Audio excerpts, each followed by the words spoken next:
Hello everybody, this is the Pocket Passer. I'm your host Randy White. I hope all of you are having a fantastic day. I know I am. As you can see, I have a chair on either side of me. That's right, two guests today. First guest I'm welcoming in is my good friend and enthusiastic Browns and Drake fan, Cole Schimmeler. Get in here, man. Let's go. Thanks for coming on the show, man. No, of course. And now, secondly, Jacob Sedgwick, enthusiastic Steelers fan and Kanye West fan.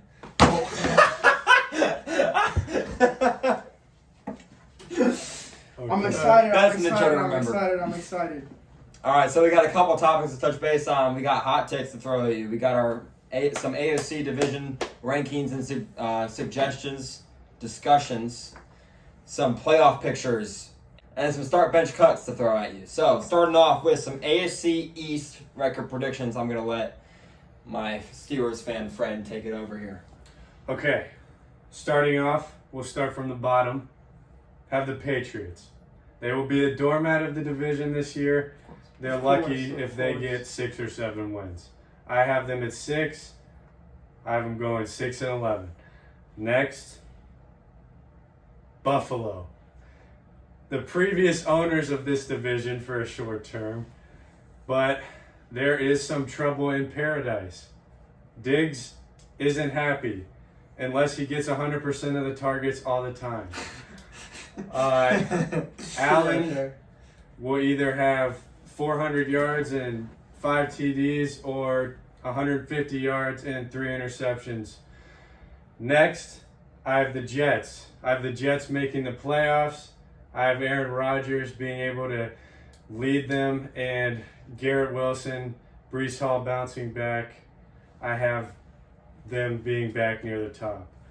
And the division winner, an unpopular pick, I have the Dolphins. I have Tua staying healthy. They have the best receiver duo in the league. I think they'll get Dalvin Cook over the Jets. And I think they'll run that division this year. Yeah, well, I honestly don't think that Dolphins pick is an unpopular one. I mean, you look, they brought in Vic Fangio. They've got a really nice secondary. Their defense has played well in big spots. I mean, you saw how they shut down the Ravens in the second half of that comeback against the Ravens earlier in the year. They did good against the Bills, forcing 2 turnovers, I believe even a defensive touchdown in that playoff game. I really, really like Mike McDaniels. I think Mike McDaniels is steadily becoming the coach to beat in that division. I think he outcoached Sean McDermott in that playoff game, if not for the fact that, it's Josh Allen and that loaded receiving core, and the fact that Mike McDaniel was stuck with Skylar Thompson? Skylar Thompson at quarterback. I mean, that's just, you're not working with much. And I'm not trying to hate on Skylar Thompson because he's obviously better than I'll ever be at quarterback, but I mean, man, it's when you had Tua and you were running one of the most explosive offenses in the league with 2 of the fastest players in the NFL at your wideouts, and you go down to Skylar Thompson, who clearly cannot distribute the ball as effectively as Tua. I mean, that's a big hit. And to still put up, I believe, 31 points. I think it was 34-31 in that playoff game. So they still broke 30, even if some of that was on defense. The Dolphins are, without a doubt, in my opinion, they're not my pick, but they're a fair pick to have. I mean, they upgrade on the defensive coordinator side. I mean, they're looking good. Let me add a big thing in deciding the tight division races, decision-making from your quarterback, and weapons. I think the Dolphins, I think the Jets have better decision-making at quarterback and better weapons. The Bills have the weapon, but they don't have the overall surrounding like the other teams. And I think also play callers. I think the Jets and Dolphins both have better play callers. I mean, you look at Rodgers and Nathaniel Hackett did together in Green Bay in 2020 and in 2021. Green Bay had an 80% red zone touchdown percentage in 2020 when Rodgers won his first of back-to-back MVPs, throwing 48 touchdowns, rushing for 3. And that was one of the best red zone attacks we've seen within the last decade, or maybe even longer. Not the best, but one of the best for sure. And Nathaniel Hackett was the offensive coordinator there. Now Rodgers and him joined back together. So it's not like there's going to be a learning curve on Rodgers' side. He knows Nathaniel Hackett's offense as good as anyone. Rodgers has been very vocal defending Nathaniel Hackett when Sean Payton was trash-talking him for some reason, which I feel is a fairly immature move by a successful and well-respected head coach such as Sean Payton. But Rodgers, a lot of respect, talked about how he's one of his favorite coaches he's ever had, and now those two back together in New York. So when you talk about decision making, I mean, Josh Allen's a guy who throws a lot of interceptions, turns the ball over a lot, and whether that's because of the play calling, I think they put too much pressure on him. The reality is they still turn the ball over too much. I mean, you look at a guy like Rodgers who threw 12 picks last year. That's the first time he's thrown over double-digit interceptions since, I believe, his first year starting. So it's been a long, long time for him, 14, 15 years since he's done it. And the 2 years prior to that, he threw 4 touchdowns and 4 interceptions and 5 interceptions. So just 9 total in those previous 2 seasons where he won MVP. Now he's got a better receiving core. I'd argue that the rest of his weapons are worse, but his receiving core is better, more well-rounded, and he's just got an overall better team and just a more happy situation, I'd say, in New York. So you got a guy that Josh Allen, I don't know how you guys feel, but I think Josh Allen's probably the best quarterback in that division. We'll see. In terms of skill. I got some hot takes on QB for later in the show. Of course. So, I know. I'm bracing myself. I don't know what your loose cannon's going to say. But you know what? For my AFC East rankings, obviously the Patriots are in last place. I might be hurting myself from like 10 months from now. There is absolutely no way they don't get last in this division unless a major injury happens on one of the other teams, like Rodgers or Josh Allen. But you can just not win in that competitive of a division with a QB like Mac Jones. You just need a top-tier talent to win in that good of a division, which is why my next pick is the Dolphins. I'm just not a big Tua believer. It's not the injuries, it's just himself. Obviously, he's sustainable. I'd say he's above average, but when you have Aaron Rodgers, who, like he said, back-to-back MVP, all that stuff, all those great stats he listed, like 48 touchdowns, whatever, Tua is just not going to cut it. And then, for me, the consensus top 2, even though he had the Dolphins first, the consensus top 2 are the Bills and the Jets. And it all comes down to just the overwhelming talent at every single position. With the Bills, like Diggs, Gabe Davis, just their whole defense playing spectacular, then obviously the shooting star being Josh Allen. And same thing with the Jets. Garrett Wilson is going to be amazing. Their defense is also pretty good. Breece Hall coming back, I think he'll do good. And then the shooting star being Aaron Rodgers. But I think it comes down to winning those big, crucial divisional games when they're matched up against each other. And we know how Aaron Rodgers does in big, crucial big, crucial, important games, and that's why I have the Jets in second place and the Bills in first. And that's the only reason for that. Because I think the Bills have been conditioned to win big games, and I think they're going to do that, and they're going to take both games against the Jets. And so I have them first place. I am insulted by the Aaron Rodgers disrespect. He deserves First of all, big games in the regular season, he does just fine. We can have another talk about postseason games, but in the regular season, he does just fine in big games. We've seen it time and time again. He beat the Cowboys last year when their team was spiraling and they needed a big win to push themselves into playoff contention again. I will say, I don't know exactly what weeks they play, but those are going to be huge games. There's going to be a lot of tension. Yeah. They're just going to be very important. And Can I add, Josh Allen got shut down by the Jets last year when they played, and they didn't have Aaron Rodgers, and they had the worst quarterback play in the league. Speak it into the mic. Yes, the prop mic.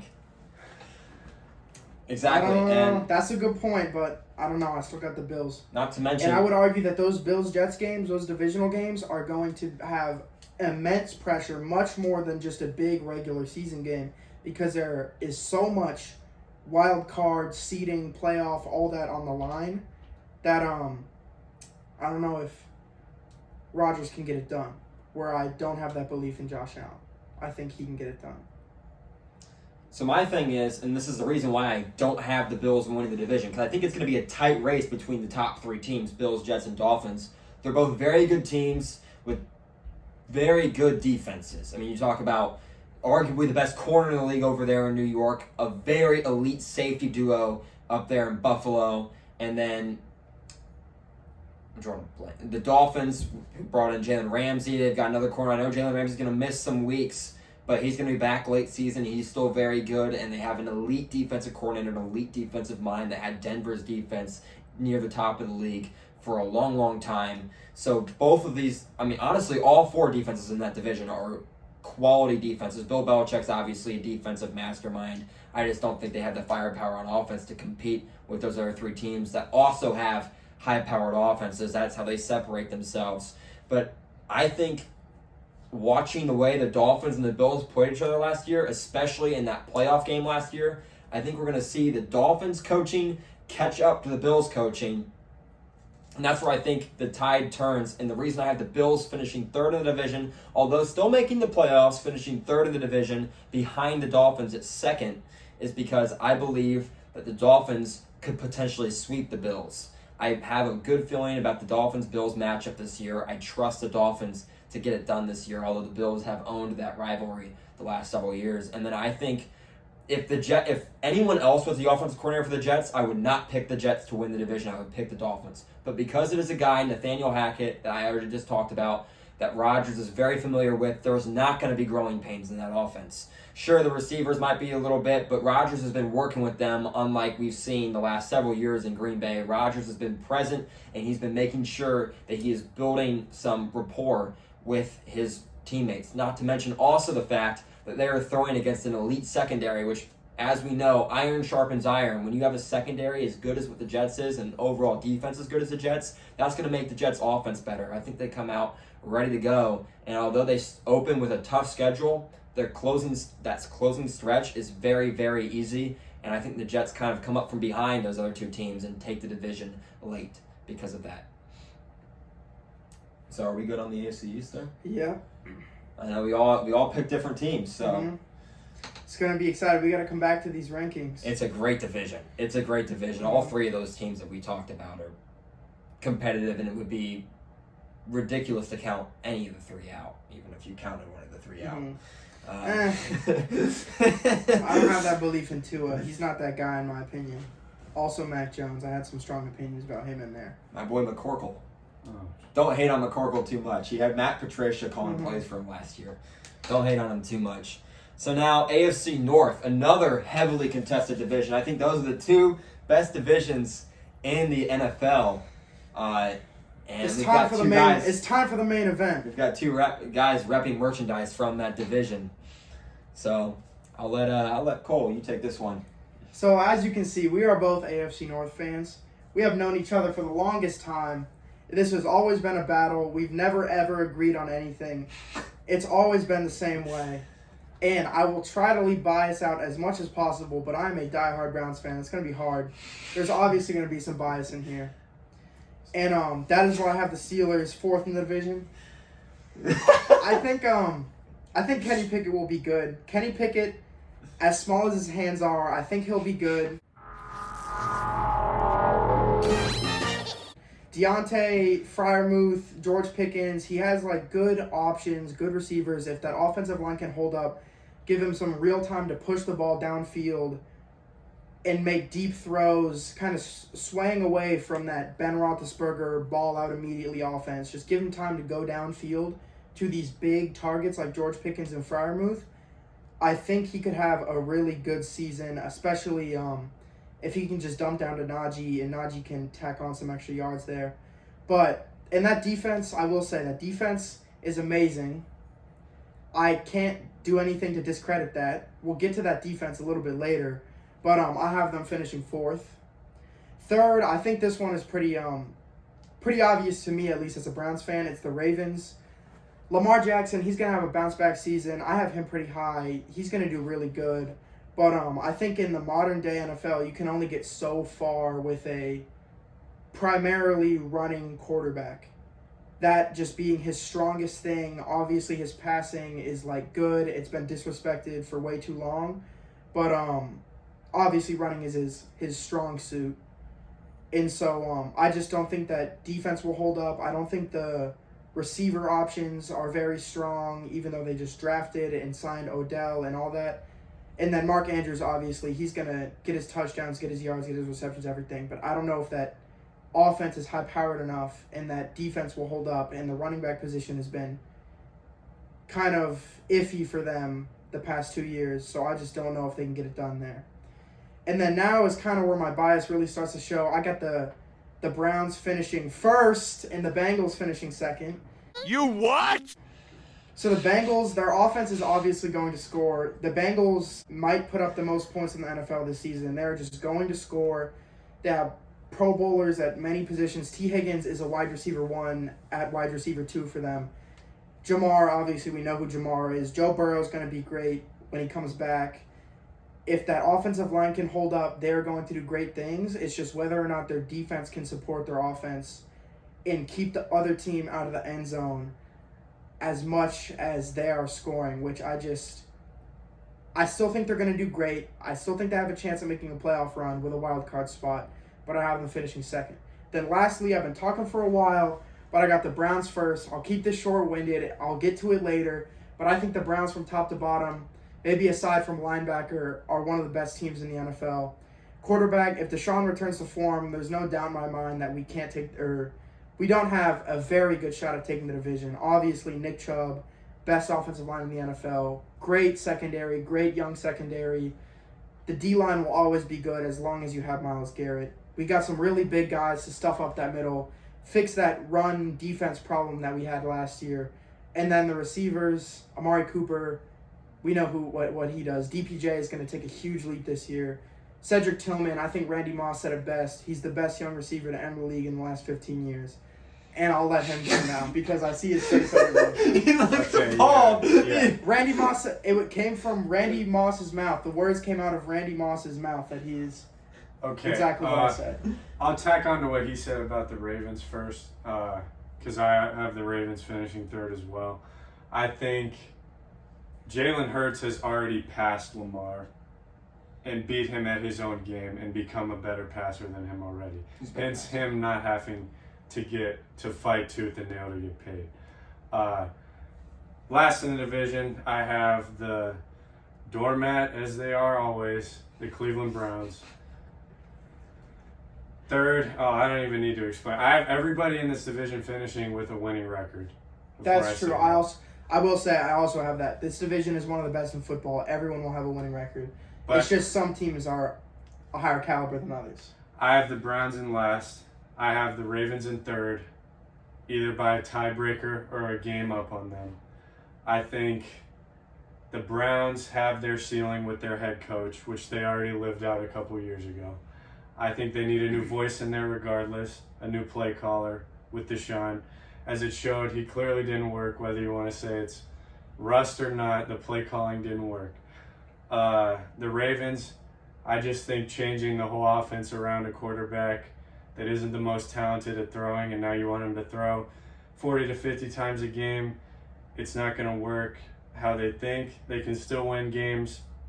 I think they'll realize around mid-season their formula is not throwing the ball 40 to 50 times, and they'll revert back partially to what actually wins them games, which is Lamar running, Dobbins running, their RB2 running, their RB3 running the ball almost every play. And then second, I have the Steelers. I think Pickett is going to take a leap this year. Not to an MVP caliber. I think he could be like a borderline Pro Bowl guy this year. I think his weapons are great. They're also ascending. The offense is young. There's not a lot of money tied up in it. All the money's tied up in the defense, which is proven to hold its own against almost every offense outside of Kansas City. Ask Cincinnati week 1 last year. And then I have the Bengals first. I think the Bengals are in a separate tier than the other 3 teams. It pains me to say it. I think it's because of the quarterback. I think the gap between Burrow and the other quarterbacks in the division is what's going to win them an extra 2 or 3 games overall between all the division opponents. I think they'll win 12, 13 games. I got the Steelers at 10 or 11. Browns 9 or 10, Ravens 9 or 10, and that explains it. Real quick, as much as I disagree with everything you said except for the Ravens, I can respect that could be a possibility I'm not completely blind to the fact that Kevin Stefanski isn't the greatest play caller with Deshaun Watson. If he hands over the play calling duties, I think we have a better chance at winning. But I'm not I'm not completely oblivious to that, and I respect what you're saying, even though I completely disagree with it. Except for the Ravens, that's all true. Not Freddie Cook. Hugh Jackson, oh my. I can't believe they let that man stay for 2.5 years. Yeah, it blows my mind. When I was watching Hard Knocks, and literally the first thing I thought as soon as I watched this man coach was just, oh God, why does he still have a job? He's watching him talk to. I'm not trying to hate on Hugh Jackson because he was a solid coordinator for a number of years. Please do. I'm not here to like throw shade at a bunch of guys. I love the guy. Good great human being. Nice person, great human being, horrendous football coach. Can I add? The Steelers still have the best coach in that division. And it's not debatable. You can say Harbaugh. You could debate Harbaugh. I don't think you can say Harbaugh like you can say Tomlin. I probably agree that it's Tomlin. You could debate Harbaugh. I also agree with that. I'm not going to lie. Tomlin is pretty good. Tomlin's the best coach. The players respect him and get along with him so well. It's just hard to beat that because he knows what the players go through and everyone respects him. I think now that Antonio's gone, Ben's retired, Juju's gone, there's not a coach in the league that has a better grip on their locker room than Tomlin. I mean, for God's sake, he got their team to 8-8 with Devlin Hodges and Mason Rudolph. Yeah. He's a good guy. If you can do that, then you can do just about it. That's so impressive because I mean, look, I don't want to hate on the only one to ever do it, Devlin Hodges, you know. Ducky man. My man Doug Hodges is I'm hopefully a better hunter than he is quarterback, but you know, yeah, it's rough. I mean, personally, I think the Ravens are finishing last in the division, and you guys all think that all the teams are going to have a winning record. If there's one thing I am very confident in, it's that no division has all teams with winning records. Someone's got to bear a losing record. And even if it's barely, someone has got to take the bullet and dip below 500. And to me, it's the Ravens. I just feel like if their roster is fully healthy, they can compete to win the division. But time and time again, they have shown us that they can't stay healthy. J.K. Dobbins injured all last year. As a matter of fact, their top 3 running backs injured last year. Rashad Bateman, a lot of drama between him and the general manager as well as his own injuries. Odell Beckham Jr. is coming off his second ACL tear. I think it's quite the gamble to see him come back the same as he was, even if he was on his way to tearing it up in that Super Bowl against the Bengals. But it's tough to imagine that he comes back the same or even close to the same, to be honest with you, especially considering the fact that he is aging. He is, I believe, over 30. I mean, he's got to be in the back 9 of his career, if not the back, 3. So it's going to be tough to see. The Ravens, to me, it's a big question mark. Like you said, new offensive coordinator, which should help because, Greg Roman was at the old OC. I didn't love him. I didn't love him at all, to be honest with you. I didn't think he was very good. But new offense, players got to adjust. There's injury problems, so it's going to be a little bit of a learning curve on top of the learning curve that's already there because of guys still trying to get healthy. I think, Lamar's got his new contract, so that's good, but they're not able to pay some guys on the defensive side of the ball. And the defense is aging. I like Harbaugh. Like I said, I think you could debate Harbaugh to be the best coach in that division, but the vibe just doesn't sit right with me. I think guys like Lamar Jackson, I love Lamar Jackson. I would love to be wrong about Lamar Jackson. I would love to see him go out and play at an MVP level. I know these guys are going, you'd like to see him, maybe not get hurt, but I'm sure you'd like, hopefully not. Never. Hopefully not. Never. Hopefully not get hurt. I definitely haven't seen something like that in the group chat any time. I will say, real quick, the chances that the Ravens stay healthy are bigger than Kenny Pickett's hands. Smaller than Kenny Pickett's hands. Smaller than Kenny Pickett's hands. You sold the joke. It was a good joke. Which is saying something. That's a good one. All right, I'm sorry. I've talked so much. Keep going, man. I think the Browns are the 3rd place team in the division at 9-8.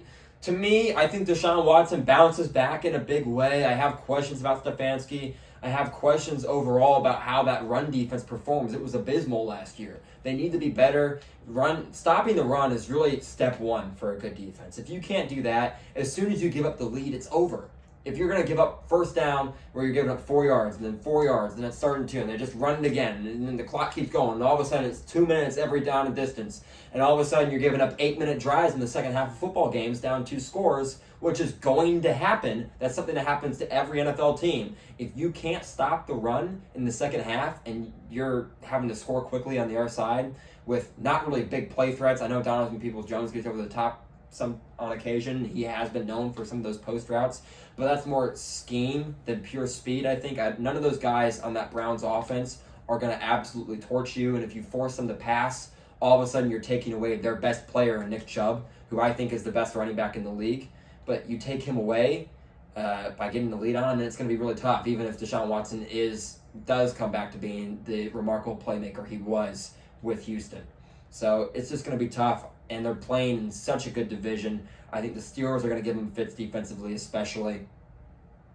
So, and that's why I have the Steelers finishing in second at 10-7. I think the Steelers defense is fantastic. I think they have the best edge rusher in the league in TJ Watt. He's absolutely fantastic, even if Myles Garrett is also probably on that same tier. I think TJ Watt's got the edge. He's just, no pun intended, he's absolutely fantastic, and he does everything. I mean, you watched him pick off Joe Burrow at the line of scrimmage, I think twice last year? Was it once or twice? I could say I was at this game. When they say game wrecker, there is nobody that defines that word more than TJ Watt. Currently.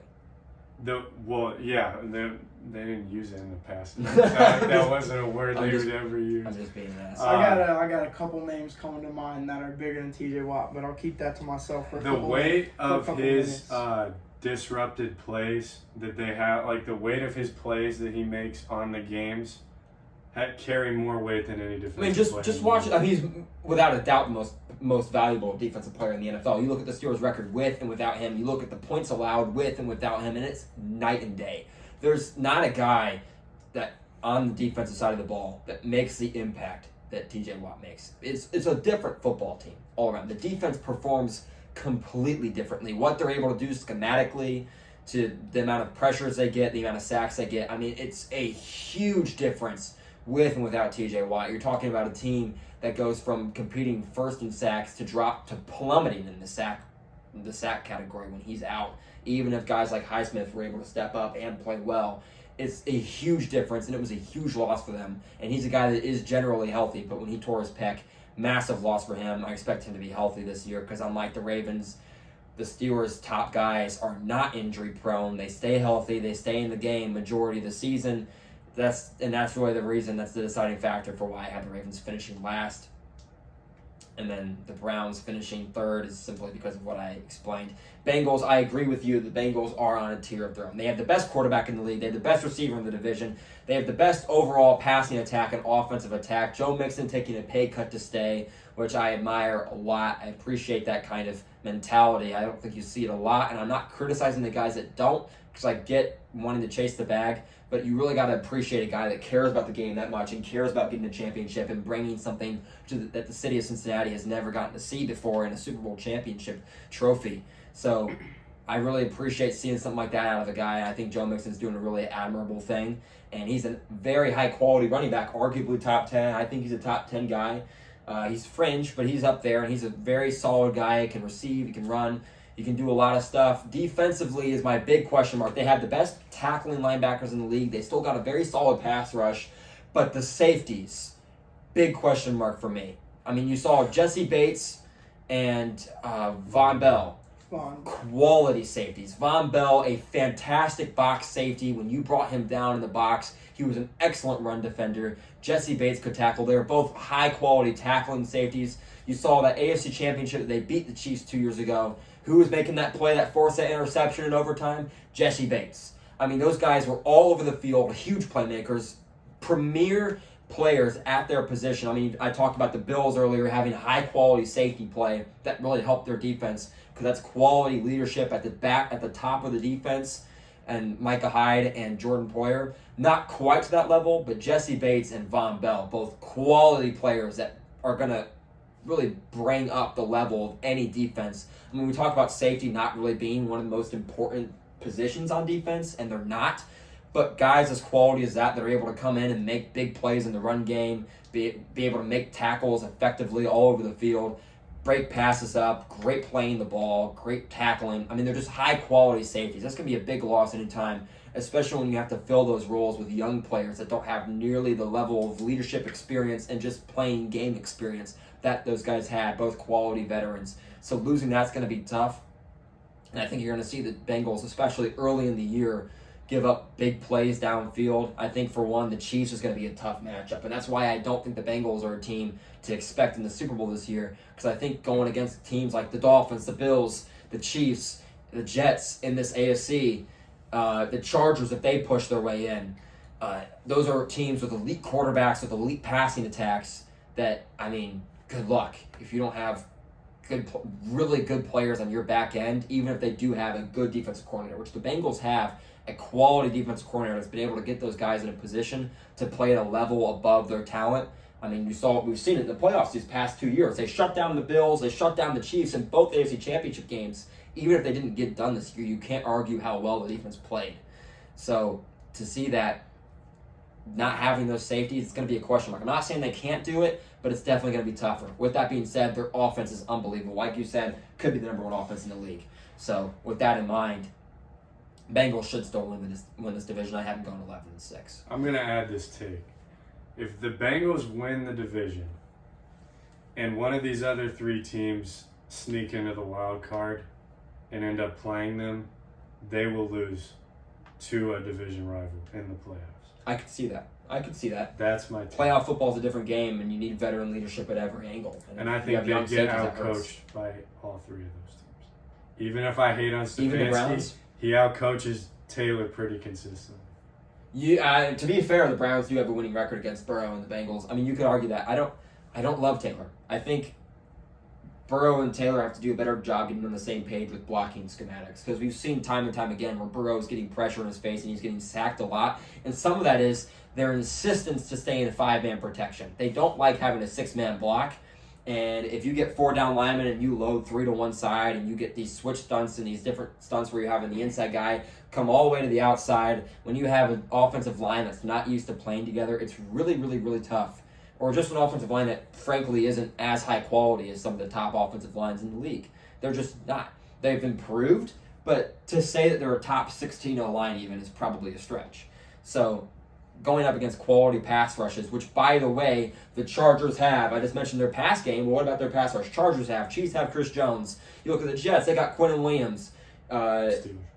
The Steelers, yes, in their own division. TJ Watt gets after it. The Ravens have good D linemen. The Browns, yes, in their own division. The Browns, Ravens, and Steelers, quality pass rushes against a schematically underprepared front five for the offense, where they just refuse to get into anything over 5-man protections. I don't understand what the reason for that is.